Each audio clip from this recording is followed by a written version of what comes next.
Salam alaikum et bienvenue.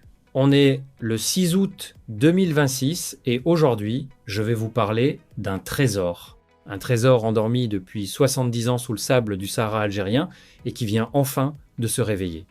Un trésor qui pourrait rapporter à l'Algérie près de 10 milliards de dollars par an. Ce trésor, c'est le fer de Gara Djebile. Un gisement si gigantesque qu'il place l'Algérie au deuxième rang mondial des réserves de fer, juste derrière l'Australie et devant le Brésil. Oui, vous avez bien entendu, deuxième au monde. Et je vais vous raconter comment l'Algérie est en train de transformer ce géant endormi en machine à créer de la richesse. Mais dans cette vidéo, il y a bien plus. Les chiffres du FMI viennent de tomber et ils propulsent l'Algérie vers un sommet historique.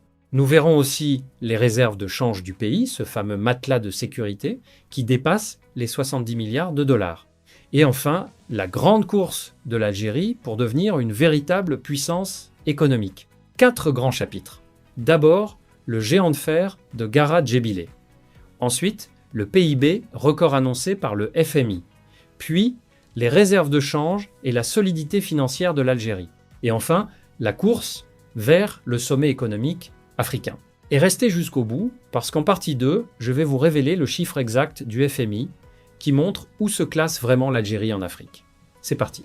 Partie 1, Gara Djebile, le géant de fer qui va rapporter 10 milliards par an. Commençons par ce trésor enfoui dans le sud-ouest algérien, dans la wilaya de Tindouf, la mine de fer de Gara Djebile. Un nom que chaque Algérien devrait connaître, car il représente l'avenir industriel du pays. Voici les chiffres qui donnent le vertige. Le gisement de Gara Djebile contient des réserves estimées à 3,5 milliards de tonnes de fer. 3,5 milliards de tonnes. Sur ce total, près de 2 milliards de tonnes sont immédiatement exploitables. Et ce chiffre place l'Algérie à la deuxième place mondiale en termes de réserves de fer, derrière l'Australie et ses 5 milliards de tonnes, mais devant le Brésil et ses 3,4 milliards de tonnes. Deuxième réserve de fer du monde entier. C'est une position extraordinaire, mais le plus fou dans cette histoire, c'est que ce trésor était connu depuis très longtemps et qu'il est resté endormi pendant des décennies. La mine a été découverte en 1952. Cela fait plus de 70 ans. Pendant tout ce temps, ce géant est resté un rêve géologique, un trésor sur le papier, que l'Algérie n'arrivait pas à exploiter. Les experts l'appelaient d'ailleurs le géant endormi. Pourquoi ce retard ?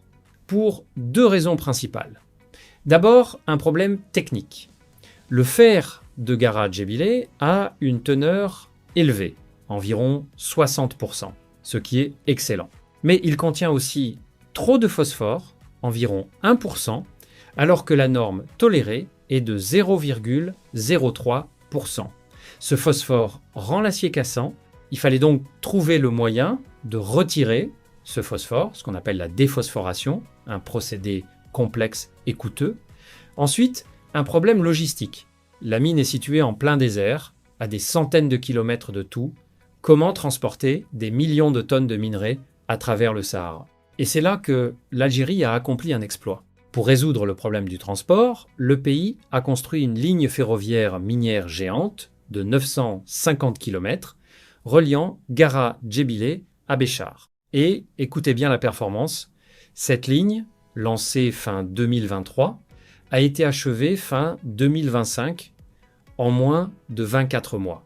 24 mois pour construire près de 1000 km de rails en plein désert avec 45 ponts et des centres logistiques modernes. C'est un exploit d'ingénierie que peu de pays au monde peuvent réaliser. En se raccordant à la ligne Béchar-Oran, c'est un corridor total de 1650 km qui relie désormais la mine à la mer Méditerranée. Et le 1er février 2026, le président Tebboune a officiellement lancé l'exploitation du gisement.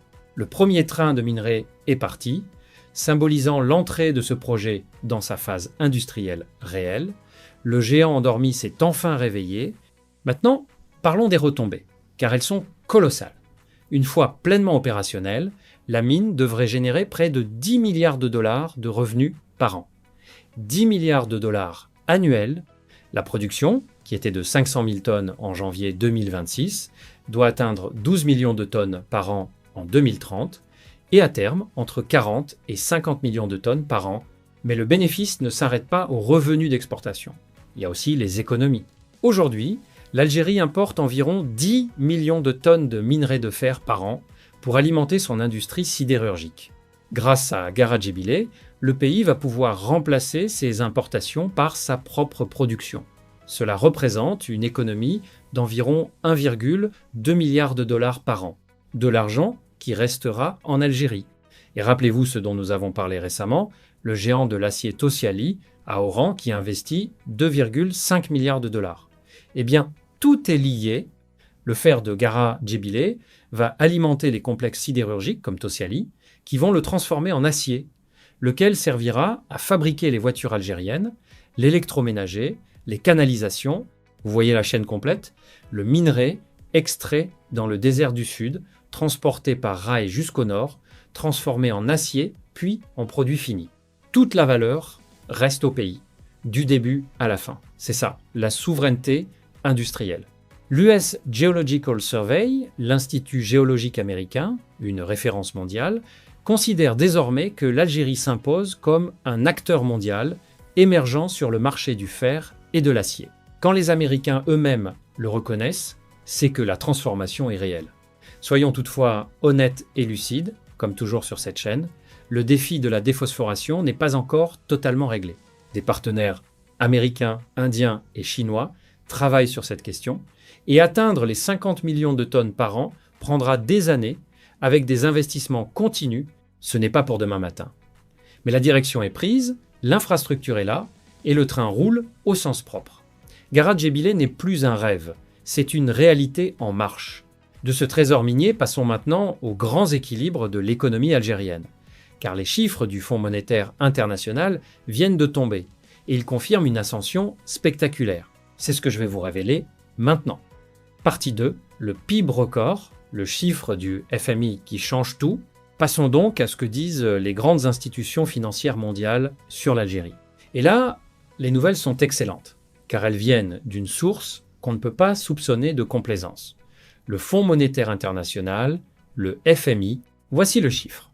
Selon les dernières prévisions du FMI, le produit intérieur brut de l'Algérie devrait atteindre 310 à 7 milliards de dollars en 2026, 310 à 7 milliards de dollars. Pour bien mesurer cette progression, sachez que le PIB de l'Algérie était de 285 milliards de dollars en 2025. En un an, l'économie algérienne gagne donc plus de 30 milliards de dollars. C'est une croissance remarquable. Expliquons d'abord ce qu'est le PIB, pour ceux qui ne sont pas familiers du terme. Le produit intérieur brut, c'est la richesse totale produite par un pays en une année. C'est la mesure de référence pour comparer la taille et la puissance des économies. Plus le PIB est élevé, plus l'économie est grande et puissante. Et où ce chiffre place-t-il l'Algérie? Voici la révélation que je vous ai promise. Selon le FMI, ce PIB de 310 à 7 milliards de dollars place l'Algérie en tête des économies du Maghreb, devant le Maroc et la Tunisie, et au 4e rang à l'échelle de tout le continent africain. 4e économie d'Afrique. Sur 54 pays, l'Algérie est dans le carré de tête. Le FMI prévoit également une croissance de 3,8% pour 2026. C'est un taux solide, supérieur à la moyenne mondiale et bien supérieur à celui de nombreux pays développés. Cette croissance est portée, selon les analystes, par les activités hors hydrocarbures, la consommation et l'investissement public. Autrement dit, l'économie ne progresse pas seulement grâce au pétrole et au gaz, mais aussi grâce à la diversification, ce qui est exactement l'objectif recherché. Il faut aussi mentionner un autre chiffre impressionnant. En termes de parité de pouvoir d'achat, une mesure qui tient compte du coût réel de la vie, le PIB de l'Algérie est estimé à plus de 900 milliards de dollars pour 2026. Cela donne une image encore plus grande de la taille réelle de l'économie algérienne. Alors, réjouissons-nous, mais avec la lucidité qui caractérise cette chaîne. Ces chiffres sont excellents et ils confirment la montée en puissance de l'Algérie. Le FMI, institutions rigoureuses et parfois sévères, valident cette progression. C'est une reconnaissance internationale qui compte, car elle rassure les investisseurs et renforce la crédibilité du pays. Mais, et je l'ai déjà dit, un grand PIB ne suffit pas. Ce qui compte pour vous, dans votre vie quotidienne, c'est le PIB par habitant, c'est à dire cette richesse divisée par le nombre d'Algériens et surtout la façon dont elle est répartie. Un pays peut avoir un PIB élevé et des citoyens qui peinent si la richesse est mal distribuée ou mangée par l'inflation. Le président Tebboune l'a lui-même reconnu, ces bons chiffres doivent d'abord se faire sentir dans le panier de la ménagère. C'est la vraie mesure du succès. Cela dit, un PIB qui grandit, c'est un gâteau qui grandit. Et plus le gâteau est grand, plus il y a de possibilités d'en faire profiter tout le monde, à condition de bien le partager. La croissance est une condition nécessaire du progrès social, même si elle n'est pas suffisante à elle seule. Et cette solidité économique se reflète aussi dans un autre indicateur crucial, un véritable bouclier pour le pays, les réserves de change. C'est ce dont je vais vous parler maintenant, car c'est ce qui protège l'Algérie des tempêtes financières mondiales. Partie 3, les réserves de change, le bouclier financier de l'Algérie. Le troisième chapitre de cette vidéo concerne un sujet un peu technique, mais absolument fondamental pour comprendre la solidité de l'Algérie, les réserves de change. Voici l'information. Selon les derniers rapports de la Banque d'Algérie, les réserves de change du pays ont dépassé les 70 milliards de dollars. 70 milliards de dollars. C'est un matelas de sécurité considérable, un véritable bouclier financier. Mais qu'est-ce que les réserves de change exactement? Expliquons-le simplement, car c'est important. Les réserves de change, ce sont les devises étrangères, principalement des dollars et des euros, que possède un pays stockées à sa banque centrale. C'est en quelque sorte l'épargne du pays en monnaies étrangères. Cette épargne sert à payer les importations, à faire face aux imprévus, à stabiliser la monnaie nationale et à rassurer les partenaires internationaux. Pourquoi est-ce si important d'avoir des réserves élevées? Pensez à une famille. Une famille qui a des économies de côté peut faire face à un coup dur, une maladie, une perte d'emploi, une réparation imprévue. Une famille sans épargne est vulnérable au moindre problème. C'est exactement pareil pour un pays. Des réserves de change élevées, c'est la garantie de pouvoir continuer à importer les médicaments, le blé, les équipements, même si les revenus baissent temporairement. Et pour mesurer la solidité de ces réserves, les économistes utilisent un indicateur, le nombre de mois d'importation que les réserves peuvent couvrir. Les réserves algériennes représentent plus d'une année d'importation. C'est un niveau très confortable. La norme internationale de sécurité est généralement de 3 mois. L'Algérie est donc très largement au-dessus, ce qui témoigne d'une grande solidité financière. Cette solidité est le fruit de 2 choses, selon la Banque d'Algérie. D'abord, une gestion prudente des revenus des hydrocarbures. L'argent du gaz et du pétrole n'a pas été entièrement dépensé, une partie a été mise de côté. Ensuite, un contrôle strict des importations. Nous en avons parlé, le triple contrôle des importations, la lutte contre la surfacturation, les nouvelles règles douanières, tout cela a permis de réduire les sorties de devises et de préserver les réserves. Il faut aussi mentionner un autre atout que possède l'Algérie, ses réserves d'or. Le pays détient un stock d'or important qui constitue une valeur refuge supplémentaire, particulièrement précieuse en période d'incertitude mondiale, quand le prix de l'or s'envole. Alors, soyons équilibrés. Ces réserves confortables sont une grande force. Elles donnent à l'Algérie une indépendance et une marge de manœuvre que beaucoup de pays lui envient. Elles lui permettent de financer ses grands projets sans dépendre excessivement de l'endettement extérieur. Elles la protègent des chocs, mais il faut rester vigilant. Ces réserves dépendent encore largement des revenus des hydrocarbures. Si les prix du pétrole et du gaz chutaient durablement, les réserves pourraient s'éroder. D'ailleurs, notons que les recettes de Sonatrach sont passées d'environ 60 milliards de dollars en 2022 à environ 40 et 1 milliard en 2025, à cause de la baisse des cours. C'est un rappel que rien n'est acquis. C'est pourquoi la diversification de l'économie, encore et toujours, est la clé pour garantir la solidité financière du pays sur le long terme, indépendamment du pétrole. Ces trois piliers, le fer de Gara Djebile, le PIB record et les réserves solides, convergent tous vers un même objectif, une même ambition nationale, et c'est de cela que je vais vous parler pour conclure cette vidéo. Partie 4, la course vers le sommet, l'Algérie, future première économie d'Afrique. Pour ce quatrième et dernier chapitre, parlons de la grande ambition qui rassemble tout ce dont nous avons parlé. Faire de l'Algérie une véritable puissance économique et viser le sommet du continent africain. L'objectif est désormais assumé ouvertement par les autorités. L'Algérie vise, à terme, le rang de première économie d'Afrique. Aujourd'hui, selon le FMI, elle est quatrième. Les trois pays devant elle sont traditionnellement l'Afrique du Sud, le Nigeria et l'Égypte. Mais l'Algérie progresse, portée par ses atouts, tandis que certains de ses concurrents connaissent des difficultés. Pour atteindre ce sommet, la stratégie repose sur un trio que nous connaissons bien maintenant, répété par les autorités. Production, autosuffisance et exportation. Produire localement. Ne plus dépendre des importations. Et vendre à l'étranger pour engranger des devises. Et regardez tout ce que nous avons documenté, mis bout à bout. C'est impressionnant. Le fer de Gara Djebile, deuxième réserve mondiale. L'acier de Tosiali, 2,5 milliards de dollars. Le plan Sonatrach de 60 milliards de dollars. Le méga projet laitier de Baladna à Adrar, 3,5 milliards. Le phosphate de Bled El Hadba pour devenir un géant des engrais. L'automobile avec Fiat, Opel et Proton. L'Algérie, 10e producteur mondial de gaz, et plus de 350 projets d'investissement étrangers enregistrés. Ajoutez à cela les atouts structurels.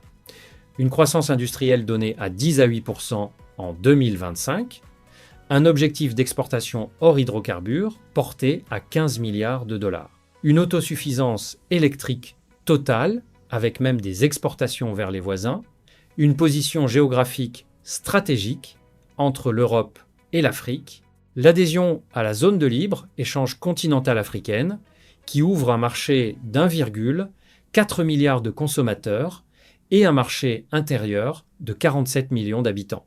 Et il y a un acteur que je veux souligner encore une fois, car il vous concerne directement, vous qui nous regardez de l'étranger, la diaspora. La diaspora algérienne, forte de plus de 8 millions de membres, est désormais considérée comme l'un des moteurs de ce renouveau. Vos investissements, vos compétences, vos réseaux, votre connaissance des marchés étrangers, tout cela est une richesse immense. Et il y a une idée simple et puissante, chaque membre de la diaspora peut devenir un ambassadeur du Made in Algeria en consommant et en faisant connaître les produits algériens dans son pays de résidence.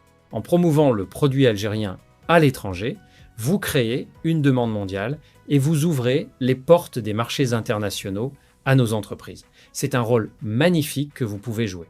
Mais, honnêteté oblige, terminons par les défis, car cette chaîne ne fait pas de la propagande. Le chemin vers la première place africaine est encore long et semé d'obstacles. La dette publique a grimpé. Le déficit budgétaire reste élevé, le pouvoir d'achat des citoyens demeure sous pression, avec l'inflation et la hausse des prix. La bureaucratie freine encore les investisseurs et la dépendance aux hydrocarbures, même si elle diminue, reste forte. Rien n'est encore gagné. Cependant, pour la première fois depuis longtemps, l'ambition de devenir une grande puissance économique ne relève plus du rêve, mais d'un projet crédible, appuyé sur des chiffres réels, des projets concrets et une reconnaissance internationale. Le fer, l'acier, le gaz, le phosphate, l'agriculture, l'industrie, tout cela dessine une Algérie qui se transforme sous nos yeux. Alors gardons cette fierté, mais une fierté lucide et exigeante, fière de ce que le pays accomplit, mais exigeant pour que cette richesse se traduise dans la vie de chaque Algérien, dans son emploi, son pouvoir d'achat, son avenir. Car le vrai succès d'une économie, ce n'est pas seulement un chiffre dans un rapport du FMI. C'est le bien-être réel d'un peuple et c'est cela que nous continuerons à suivre ensemble avec passion et honnêteté. Voilà pour ce grand tour d'horizon d'une Algérie qui monte en puissance en ce 6 août 2026. Récapitulons les points essentiels. La mine de fer de Garadjébile, deuxième réserve mondiale avec 3,5 milliards de tonnes, s'est enfin réveillée après 70 ans grâce à une ligne ferroviaire de 950 km construite en un temps record. Elle pourrait rapporter près de 10 milliards de dollars par an et alimenter toute l'industrie sidérurgique nationale. Le FMI prévoit un PIB de 310 à 7 milliards de dollars pour l'Algérie en 2026, en hausse de plus de 30 milliards en un an, ce qui place le pays au premier rang du Maghreb et au quatrième rang africain, avec une croissance solide de 3,8%. Les réserves de change dépassent les 70 milliards de dollars. Un bouclier financier qui couvre plus d'une année d'importation, fruit d'une gestion prudente et d'un contrôle des importations. Et l'Algérie est engagée dans une course assumée pour devenir la première économie d'Afrique, portée par ses mines, son industrie, son énergie et sa diaspora, même si des défis importants demeurent. Le fer, le PIB, les réserves, l'ambition. 4 sujets, une même réalité. Une Algérie qui se transforme en puissance économique, qui réveille ses trésors, qui gagne la confiance des institutions mondiales et qui vise le sommet du continent. Avec ses immenses atouts et le défi de traduire cette richesse dans la vie de chaque citoyen. Merci d'avoir suivi cette vidéo jusqu'au bout. Si elle vous a rendu fier de votre pays, likez, abonnez-vous et partagez-la largement, en Algérie comme dans la diaspora. Dites-moi en commentaire si vous croyez que l'Algérie deviendra la première économie d'Afrique et à quel horizon. Votre avis m'intéresse. On se retrouve très vite pour continuer à suivre ensemble, avec passion et honnêteté, cette Algérie qui avance et qui monte